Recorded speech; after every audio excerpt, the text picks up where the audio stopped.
mempelajari tentang perubahan entalpi reaksi. Lebih tepatnya kita nanti akan belajar bagaimana kita menyelesaikan soal tentang perubahan entalpi reaksi.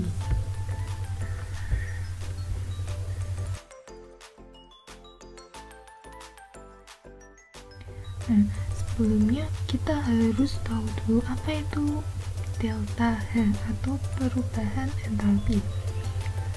Nah, jadi yang dimaksud dengan perubahan entalpi atau dilambangkan dengan delta H itu menunjukkan energi yang dilepas atau dibutuhkan pada suatu reaksi. Contohnya, yang pertama ini ada H2 dalam bentuk gas bereaksi dengan O2 dalam bentuk gas membentuk H2O dengan delta H min 248 kJ/mol. Ini di reaksi ini salah ya, harusnya ini itu yang benar bukan 2 tapi 1/2 setengah O2.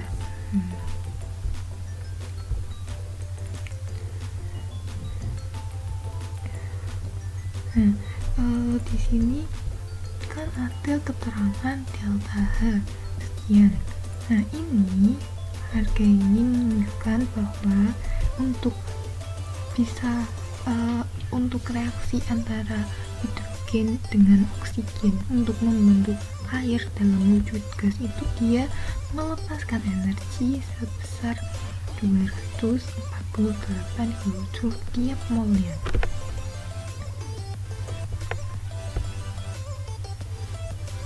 Nah, kemudian ada ini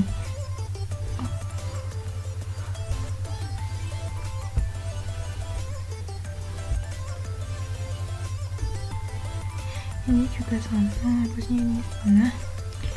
Ya, di sini sama awalnya reaktannya sama, gas hidrogen dan gas oksigen, tapi yang dibentuk yang di reaksi pertama ini airnya dalam wujud gas, dengan di sini airnya dalam wujud cair.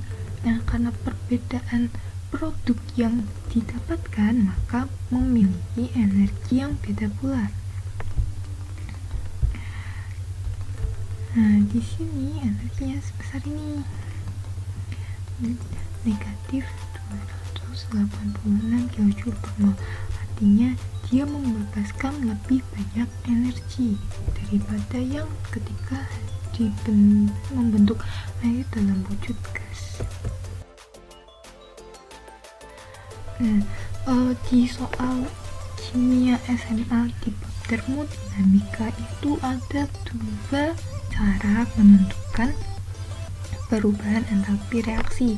Yang pertama ini melalui percobaan.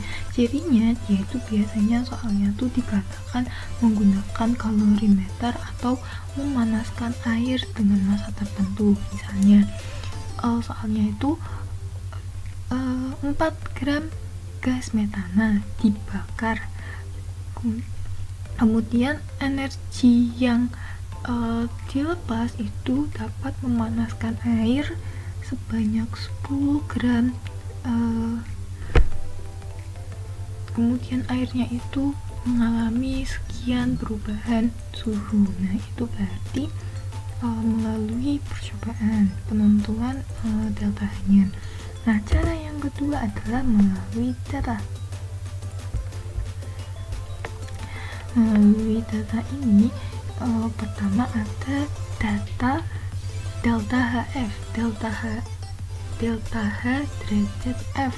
Nah, delta H derajat F itu menunjukkan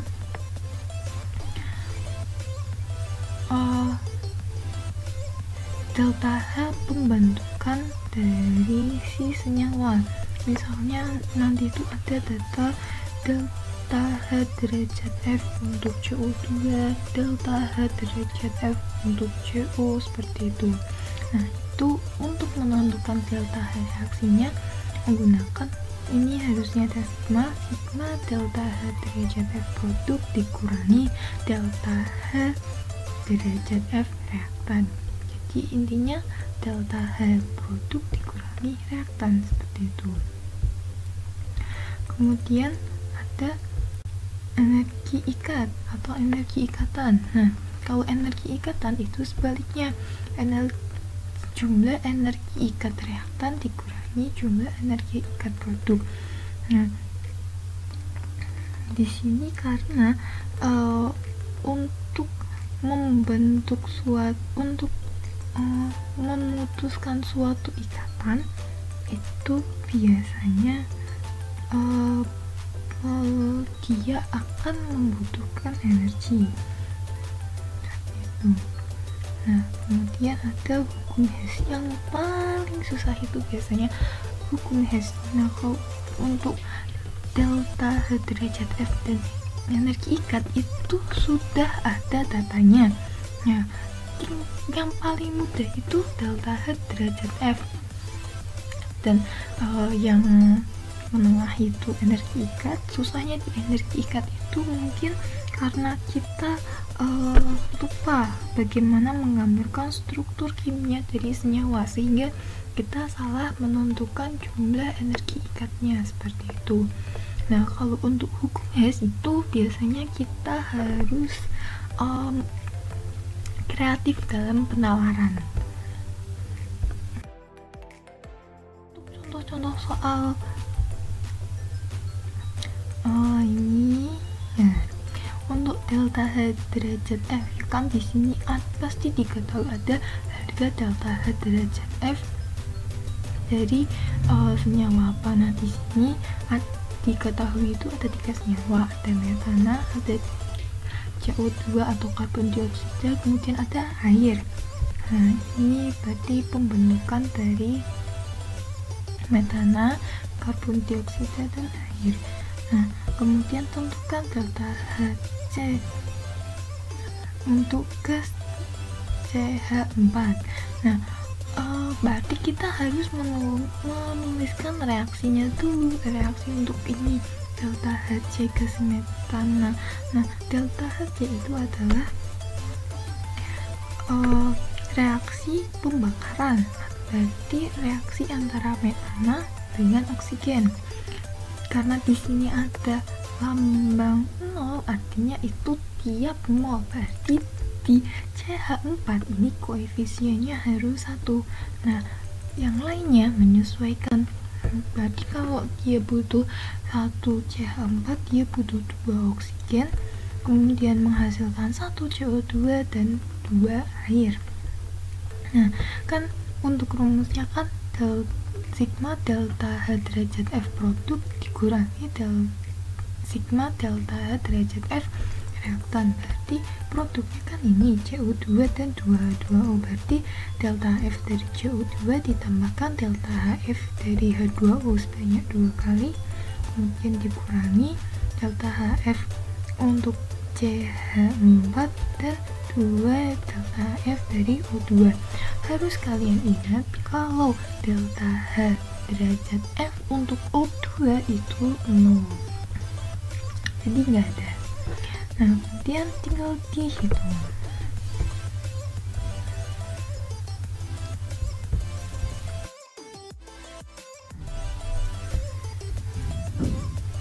Kemudian untuk energi ikat. Nah, ini kan diketahui data energi ikat dari beberapa ikatan antara atom. Nah, di sini ikatan antara C dan H nilainya sekian. Ikatan antara Cl dengan Cl nilainya sekian, C dengan Cl nilainya sekian, H dengan Cl nilainya sekian. Nah, kemudian diminta untuk menentukan delta reaksi dari reaksi substitusi CH4 plus Cl2 jadi CH3Cl plus HCl. Nah, di sini kalian harus menuliskan struktur dari CH4 untuk mengetahui ada berapa ikatan antara C dan H. Nah, kemudian begitu juga dengan CH3Cl. Nah, kan delta H reaksi itu kan kalau dari energi ikat, jumlah energi ikat produk reaktan dikurangi kebalik ini, sigma delta HI reaktan dikurangi untuk benar. Pokoknya awal dikurangi akhir, kan awalnya itu ada CH nya ada 4, kemudian ikatan Cl dengan Cl nya ada 1, kemudian dikurangi ikatan CH itu ada 3, ini 1, 2, 3, kemudian C dengan Cl di sini dan H dengan Cl ini, kemudian tinggal dihitung ya, ketemu.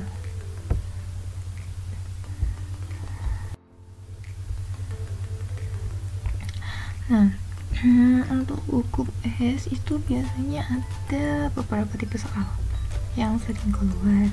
Nah, ini dari diagram siklus Hess. Ini contoh tipe yang dibuat diagram tingkat energi.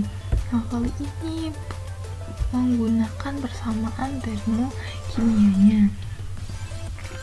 Jadi yang pertama kan di sini intinya kalau siklus dengan diagram tingkat energi itu sama. Jadi ini reaksi ini menjadi ini, kemudian dari ini menjadi ini, totalnya harus sama dengan dari ini menjadi ini.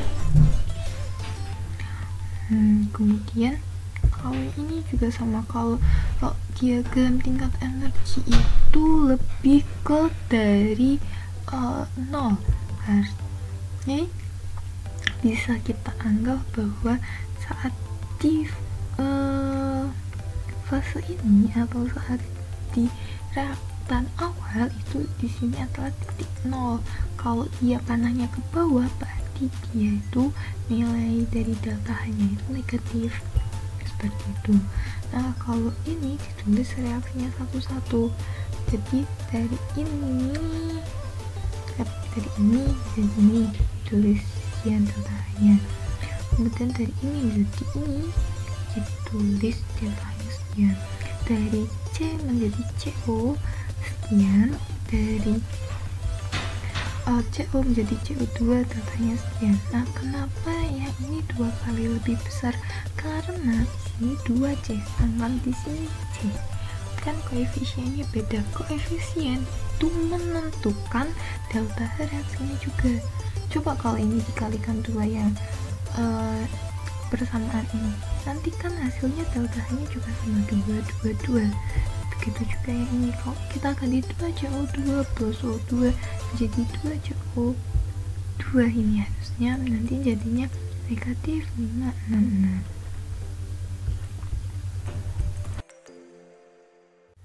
Nah, contoh soal yang pertama, disoalkan ada kata-kata kalorimeter.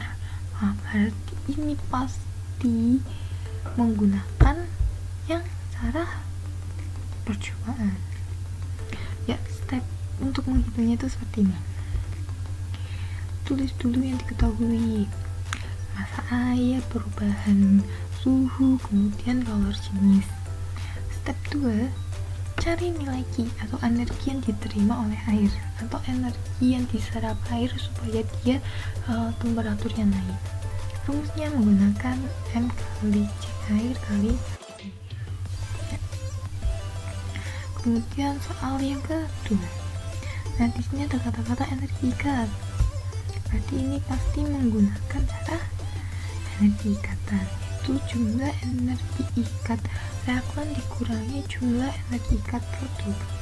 Step untuk mengerjakannya, gambar strukturnya dulu. Berarti kamu harus menggambarkan C2H4 ini, H2 kemudian ini, untuk mengetahui ikatannya seperti apa, untuk bisa menghitung energi ikat total. Yang kedua, setelah kamu gambar struktur, kamu jumlahkan energi ikat pada reaktannya berapa, kemudian jumlah energi ikat pada produk berapa, kemudian baru delta H itu sama dengan jumlah energi ikat reaktan dikurangi produk. Nah, ini contoh soal yang lain. Di sini ada kata ditulis ada delta H derajat F, artinya dia menggunakan energi perubahan energi pembentukan. Jadi delta H reaksi sama dengan sigma delta H derajat F produk dikurangi sigma delta H derajat F reaktan. Stepnya, tulis dulu delta H yang diketahui, kemudian tentukan delta H derajat F ini itu dia milik produk atau reaktan. Habis itu hitung delta H derajat F dari SO2. Nah, di sini clue-nya delta H derajat F SO3 itu sama dengan sigma delta H derajat F produk. Ini clue-nya jelas banget. Nah, kemudian ini ada dua persamaan termokimia, ada reaksi kemudian diketahui delta H-nya. Nah, ini pasti dia menggunakan cara hukum Hess. Nah, untuk reaksi yang kedua ini salah reaksinya, bukan salah, ada typo. Nah, di sini harusnya NO3 ini, tapi di sini NO2. Itu sih itu aja typonya.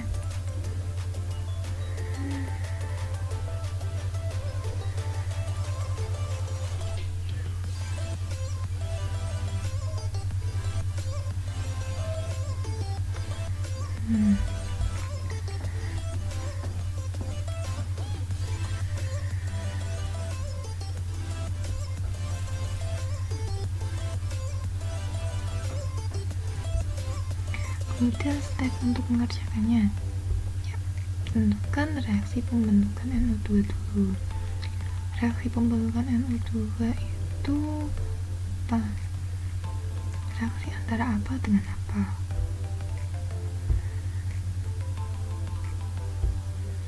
Kemudian agar reaksi 1 dan reaksi 2 akan menjadi seperti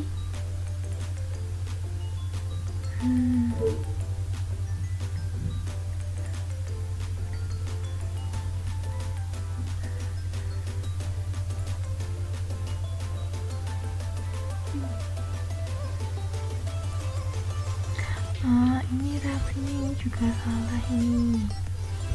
Yang benar itu adalah ini ya, ini udah benar, ini tuh harusnya berarti 2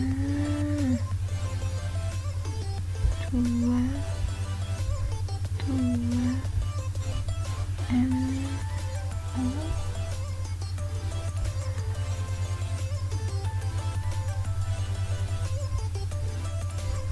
Ini harusnya di sini plus U2,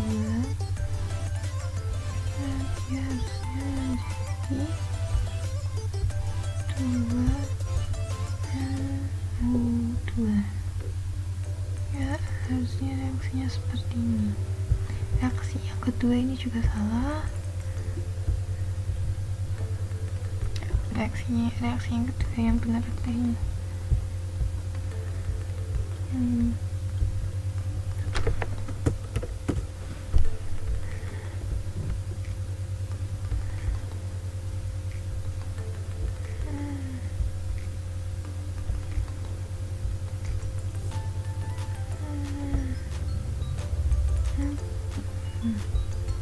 Reaksi yang kedua ini harusnya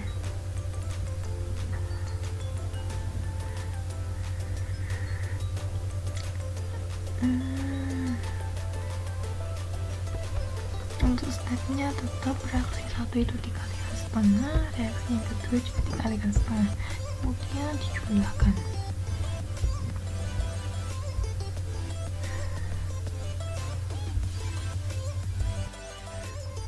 Nah, ini soal yang keempat. Dia juga menggunakan hukum Hess, karena di sini dia ada pembakaran ke sini sekian, kemudian ada 3 entalpi standar pembentukan sekian, entalpi standar delta ini adalah sebenarnya ini bisa masuk ke hukum Hess atau bisa juga masuk ke delta H pembentukan. Tapi saran saya lebih ke hukum Hess karena di sini kita harus memperhatikan koefisien seperti itu. Untuk pembahasan soalnya akan saya post minggu depan. Silahkan dicoba dulu.